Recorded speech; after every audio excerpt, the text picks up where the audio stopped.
మా అన్నయ్య మా వదిన్ని పెళ్లి చేసుకునే మూమెంట్ కోసం ఎంతలా ఎదురు చూస్తున్నాడన్నది మాకు బాగా తెలుసు.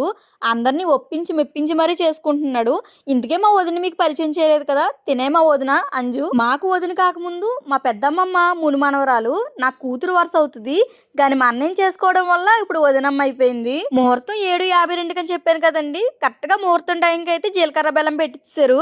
ఇంక తర్వాత వాళ్ళిద్దరి మొహాలైతే తారాజువ్వల్లా వెలిగిపోయినాయి. జీలకర్ర బెల్లం పెట్టించగానే పెళ్లి కూతురు ఊరైనా ఆచంటలైతే అరేంజ్ చేశారండి కొబ్బరి తోటల మధ్యన. ఆ వైబ్ అయితే నాకు భలే నచ్చిందండి. ఆ కొబ్బరి తోటల మధ్యన భోంచేస్తూ ఉంటే ఆ ఫీల్ అయితే భలే ఉంది. నేను భోంచేసి మండపం దగ్గరికి వెళ్ళేసరికి అన్నయ్య అయితే తాళి కట్టడానికి రెడీగా ఉన్నాడండి.